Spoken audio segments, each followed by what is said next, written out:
Assalamu alaikum. My name is Hamna Sarwar and today I will discuss the school planet management.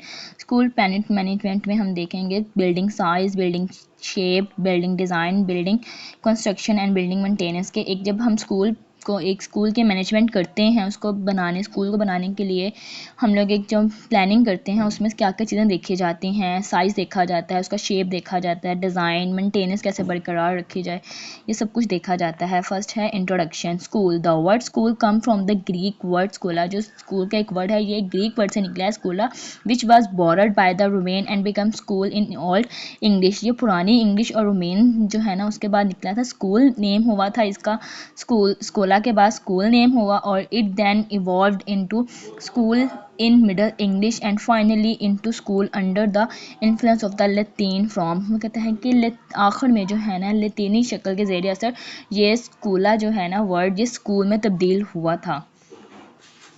Next है school being a social institution for children and for classroom to provide learning opportunities. वो कहता है कि जो school है ना ये बच्चों के लिए और क्लासरूम के लिए एक बीइंग अ सोशल इंस्टीट्यूशन है जिससे स्टूडेंट्स को पढ़ाई में भी उनके सीखने के अमल को में भी जो है ना मदद मिलती है उन्हें, और स्टूडेंट को अलाउ किया जाता है कि वो इंगेज होते हैं अदर स्टूडेंट्स के साथ, अपने ग्रुप बनाते हैं और इंगेज होते हैं और social interaction with their peers. Next है school plant management.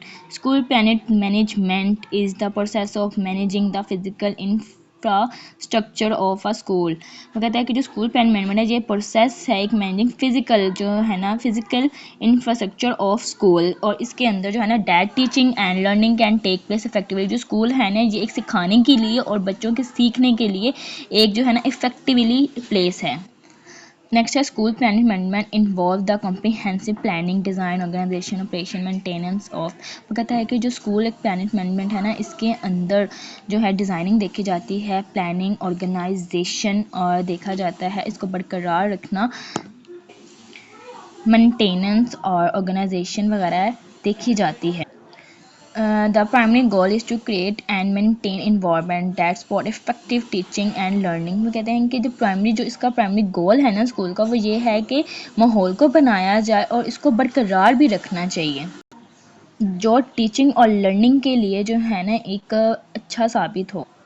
School planet management covers a range of areas including building, classroom, playground, furniture, equipment and utility। कहते हैं स्कूल प्लानिंग मैनेजमेंट में ये सारी चीज़ें आती हैं, ये सब कुछ होगा तो वो एक अच्छा स्कूल बनेगा और वहाँ पर सीखने का अमल जो है वो अच्छा होगा, बच्चे अच्छा लर्न करेंगे।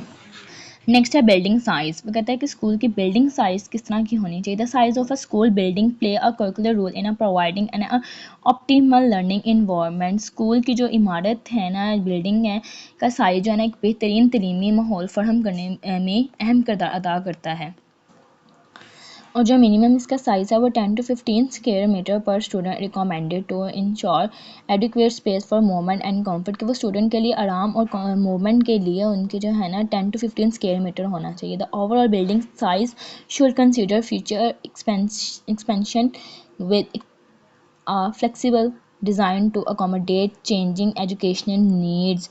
और टिपिकली क्लासरूम रेंज यानी वो कहते हैं कि आम तौर पर जो क्लासेस होती हैं ना क्लासरूम की रेंज है वो 60 to 80 स्क्वायर मीटर होनी चाहिए, और जो लाइब्रेरीज होती हैं वो 80 to 120 स्क्वायर मीटर होनी चाहिए। जो लाइब्रेरी होती हैं वो 150 to 200 square metre, and cafeteria का जो साइज़ होना चाहिए वो 100 to 150 स्क्वायर मीटर होना चाहिए।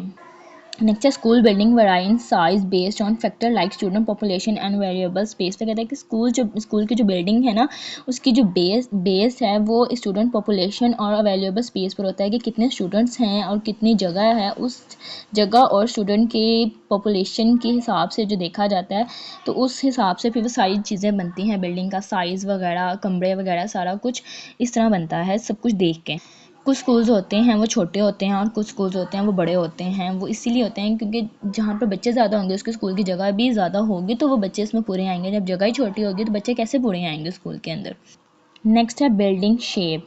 School building can have different shapes and design influenced by architectural style, budget constraint and functional requirement। वो कहते हैं कि स्कूल जो बिल्डिंग जो है ना, एक मुख्तलिफ स्कूल की जो इमारतें हैं वो मुख्तलिफ शक्लों और डिज़ाइंस में होती हैं, लेकिन जो बजट की वजह से बजट की रुकावटों और काम की ज़रूरियात से मुतासिर हो सकते हैं, जिसके अंदर जो है ना इंक्लूड होते हैं। दे में इंक्लूड फीचर्स लाइक क्लासरूम के वो आ जाती हैं, चीज़ें आ जाती हैं, सारे एडमिनिस्ट्रेटिव ऑफिस आ जाते हैं, लाइब्रेरीज एंड रिक्रिएशनल एरियाज़ आ जाते हैं। Common shape in school designs. पहला पॉइंट आता है लीनियर शेप। लीनियर शेप में आता है कि प्रमोट वो कर देता है इजी नेविगेशन को, but may result in long corridors हो जाते हैं। और नेक्स्ट आता है U shape, ideal for centralize courtyard and social spaces. Next है क्लस्टर डिज़ाइन, इनकरेज करता है ये स्मॉल ग्रुप लर्निंग कम्युनिटीज़ को, जो छोटे जो ग्रुप होते हैं ना सीखने वाले, उनकी जो हौसला अफजाई करता है। नेक्स्ट है impact of shape on functionality, effect natural lighting and ventilation, कुदरती रोशनी और वेंटिलेशन को मुतासिर करता है। नेक्स्ट पॉइंट है influence education planning and movement flow, कहते हैं कि मनसूबा बंदी और नकलो हरारत के बहाव को भी ये मुतासिर करता है। नेक्स्ट है building design, principle of good school design, accessibility, safety और सस्टेनेबिलिटी आता है। असेसिबिलिटी में साली होनी चाहिए कि जैसे कि complaints with ADA standard form ramps evaluation, जैसे कि रोशनी सूरज की आनी चाहिए अंदर, ये ना हो कि कमरे सारे बंद हों और वो अंदर मतलब कि वो रोशनी ही ना आए, और ना ही मतलब गर्मियों में इतनी हबस हो जाती है, खिड़कियाँ होनी चाहिए, ये होना चाहिए। और सेफ्टी में आ जाता है कि प्री रेजिस्टेंस मटेरियल, इमरजेंसी कि मतलब जब आग लगे तो उस आग से बचने वाले चीज़ें भी होनी चाहिए, मौजूद होनी चाहिए जब मतलब कि हो जाता है स्कूल में, और एमरजेंसी एग्जिस्ट होनी चाहिए, और एंड सिक्योर पैरामीटर्स भी होने चाहिए। नेक्स्ट है sustainability, use of eco friendly material, rain water harvesting and energy efficient systems होना चाहिए। कहते हैं कि स्कूल का माहौल जो है ना वो बारिश के पानी है ना, कि बारिश का पानी वहाँ पर खड़ा हो जाए, और अंदरूनी और तवानाई के लिए जो है ना मौसर निज़ाम होना चाहिए।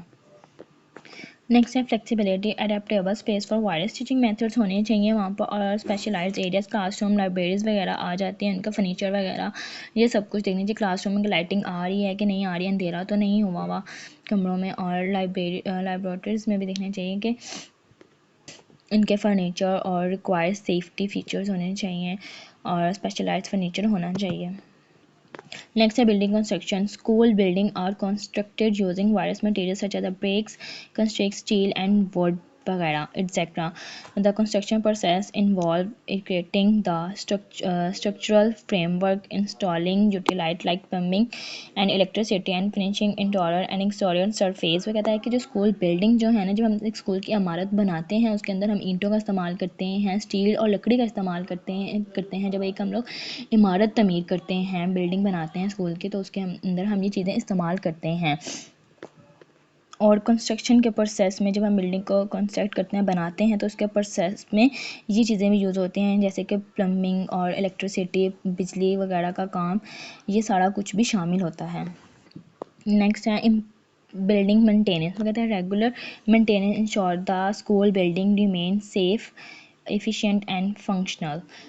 इसमें आ जाता है कि जो रेगुलर देखभाल करते हैं ना हम लोग इमारत की, तो इसलिए की जाती है कि स्कूल की इमारत को महफूज बनाया जाए, मौसर रहे, वो सही रहे, मतलब ख़राब ना, अगर हम देखेंगे नहीं स्कूल की बिल्डिंग को और उसके अंदर चीज़ें ख़राब हो रही हैं, उसको हम देखेंगे नहीं, सही करवाएंगे नहीं, तो वो इमारत ख़राब ही होती जाएगी, सही नहीं रहेगी। इसलिए उसके अंदर इसके अंदर देखें प्लम्बिंग का जो है वो भी चेक करना चाहिए हम लोग को, बरकरार निज़ाम और बल्कि निज़ाम की देखभाल भी शामिल है। अगर हम लोग अगर हफ्ते के बाद या महीने के बाद इमारत को देखा जाए, इसकी ख़राबियों को देखा जाए, तो इमारत की ख़राबी को रोका जा सकता है, और इमारत जो है, ये जो बिल्डिंग है, ये काफ़ी अर्स तक चल सकती है। अगर हम उसको देखेंगे नहीं कि उसके अंदर क्या ख़राबी है, पानी का निज़ाम ख़राब है या उसका फर्नीचर नहीं सही, तो वो ख़राब ही होती जाएगी, सही तो नहीं होगी। जब रेगुलर देखभाल होगी उसकी, और इससे जो है ना वो स्कूल की जो इमारत है वो ख़राब नहीं होगी और ज़्यादा देर तक चलेगा।